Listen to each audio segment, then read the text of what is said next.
किशोर, अब कई दिन के इंतजार के बाद आज उम्मीद की जा रही है कि इंतजार खत्म होगा, वहां तक पहुंचेंगे। अब किस तरह से चल रहा है ऑपरेशन? सब कुछ ठीक ठाक है? कुछ और घंटे और बस? बिल्कुल कुछ और घंटे का सफ़र है रह गया है उन 41 लोगों को बाहर निकालने का। 3 बजे से 6 बजे की जो टाइमिंग है, उस टाइम में माना जा रहा है कि वहाँ जवान अंदर एंटर करेंगे और उनको बाहर निकालेंगे। लगातार रेस्क्यू ऑपरेशन बड़ी तेज़ी से चल रहा है। कुछ हडल्स, बड़े-बड़े हडल्स आए जो ऑपरेशन को काफ़ी डिले कर दिया, लेकिन लगभग हम कामयाबी की तरफ बढ़ रहे हैं। तो वहाँ पर अभी टनल के अंदर अगर तस्वीरें आपको दिख रही होंगी, जी। वहाँ पर काफ़ी सारे अभी लोग अंदर मौजूद हैं और वहाँ पर जो पीएमओ के पूर्व एडवाइज़र है भास्कर खुलबे, वो भी अंदर है और जो कंपनी के बड़े अधिकारी है, कुछ मीटिंग्स ही कर रहे हैं और कुछ लोग यहाँ पर, क्योंकि इससे पहले ऐसी एक्टिविटी नहीं दिखी थी। और यहाँ पर कुछ जो इनके कंपनी के और गवर्नमेंट के जो फोटोग्राफ्स है और जो कैमरा पर्सन्स है 2, वो वहाँ पर अंदर पहुँचे, इससे पहले नहीं पहुँच रहे थे। तो कुछ एक्टिविटी अंदर बढ़ी है, तो वो एक्टिविटी थोड़ा पॉजिटिव थिंकिंग की दिख रही है। और संभवतः जिस बात की हम कह रहे थे कि 3 बजे से 6 बजे के बीच का एक समय है, उस समय में क्योंकि जिस तरफ से ड्रिल की स्पीड जा रही है, जिस तरह से ड्रिल जा रहा है, पाइप की अब ज़्यादा पाइप बचा नहीं है जाने के लिए, तो ये वो समय है और उस कैलकुलेशन के हिसाब से 3 से 6 बजे का समय बताया जा रहा है।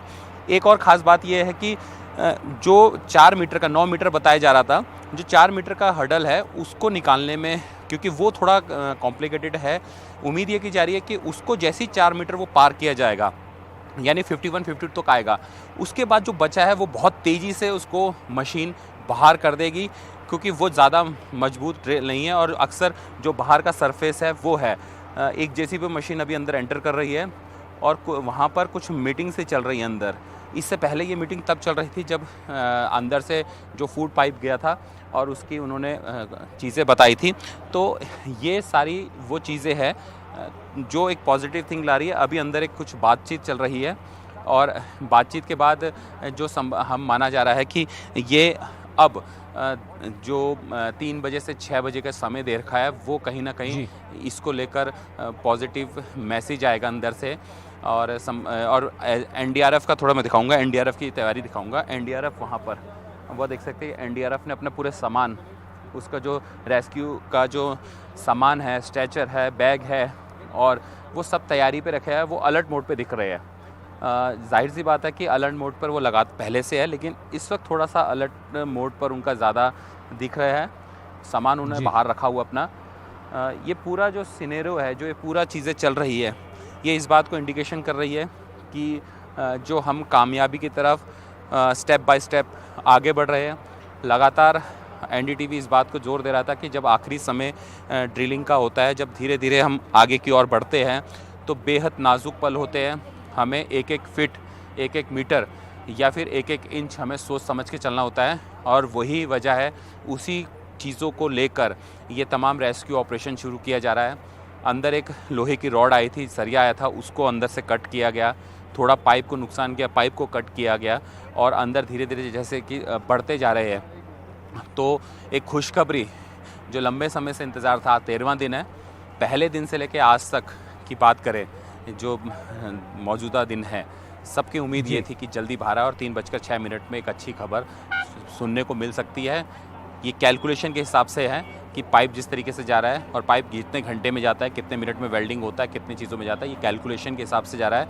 और जो यहाँ के रेस्क्यू ऑपरेटर्स जो ऑपरेशन कर रहे हैं और ऑफिशियल्स हैं, वो भी यही चीज़ बता रहे हैं। तो 3 बजे बिल्कुल से किशोर, 6 और बजे के उम्मीद बीच करते में हैं हमें एक जैसे अच्छी कि खबर प्लान सुनने को किया मिल गया सकती है वैसे ही ऑपरेशन आगे बढ़े और इसमें अब कोई दिक्कत और आगे ना आए और जल्दी वहां तक पहुंचे। थोड़ा आप ये भी समझाइए दर्शकों को कि अब इसके बाद यहाँ पर क्या होगा। जब पाइप अंदर पहुंच जाएगा तो उसके बाद एनडीआरएफ के लोग अंदर जाएंगे। जो हम स्ट्रेचर देख रहे थे प्रैक्टिस करते हुए, पहले वहां पर इसको जो है वो देखा जाएगा कैसे अंदर बाहर इसको ले जाना है, ताकि वहां जो लोग हैं उनको सुरक्षित बाहर लाया जाए। बिल्कुल, ये बेहद इसके बाद जो सबसे प्रिपरेशन का टाइम था, उन्होंने जो प्रिपरेशन की थी, मॉक ड्रिल किया था। अब ऐसा है, जब पाइप अंदर एंटर कर जाएगा, उस 57 मीटर को 800 mm का पाइप है, वो एंटर कर जाएगा अंदर को। तो एक तरह से हम सिंपल भाषा में समझाने के लिए बोलेंगे कि लोहे के पाइप की सुरंग बन जाएगी। उस सुरंग से यहाँ से, जहाँ से हम खड़े हैं, ये बाहर अंदर टनल के, कहने का मतलब ये है जहाँ से रेस्क्यू ऑपरेशन चल रहा है वहाँ से एनडीआरएफ और एसडीआरएफ के जवान अंदर जाएंगे और वो क्लॉरिंग करते हुए हाथ से अंदर जाते हुए स्ट्रेचर पे ही लेटेंगे वो, और हाथ से दोनों हाथों से आगे बढ़ाते हुए अंदर जाएंगे। उनके कमर पर हार्नेस और रोप बंदी होगी, उस रोप के एक सिरा दूसरी तरफ होगा और वो अंदर जाएंगे। उनके पास भी रोप होगी, अंदर जाएंगे, सामान उनके साथ जाएगा, ऑक्सीजन सिलेंडर है, हार्नेस लेके जाएंगे वो, डॉक्टर के पैरामेडिक्स जाएंगे, अगर किसी को चोट लगी होगी तो फर्स्ट एड बॉक्स भी लेके जाएंगे। वहाँ पे उनका टेम्परेचर नोट के लिए थर्मामीटर और ये सारी चीज़ें रहेंगी कि किसी को बुखार या वैसी तो नहीं चीज़ है उसको पहले। फिर जब वो अंदर जाएंगे उनको क्यू में खड़े करेंगे, सभी से बातचीत करेंगे, सभी को भरोसा दिलाएंगे। हेलमेट उनके पास ऑलरेडी है क्योंकि वो काम कर रहे हैं। उनको नीज़ हो गया या फिर नी पैड हो गया, एल्बो हो गया, ये सारी चीज़ें उनको पहनाई जाएगी। और वहाँ से वो जिस तरीके से रेस्क्यू का एक विजुअल आया था मॉक ड्रिल का, उसी से रस्सी से वो एक एक करके खींचेंगे। तो ये थोड़ी लंबी टाइमिंग है, लेकिन इसमें ट्रेंड है ये जवान, ताकि उनको चोट ना आए और जल्दी से वो लोग बाहर निकले, क्योंकि ज़मीन के अंदर का मामला है तो ज़मीन के अंदर कुछ ना कुछ घटता रहता है।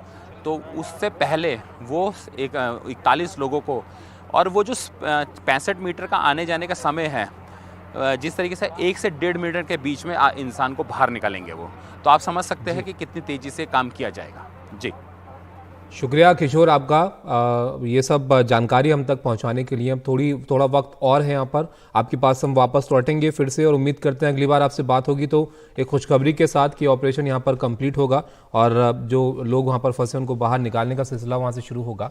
फिलहाल शुक्रिया आपका।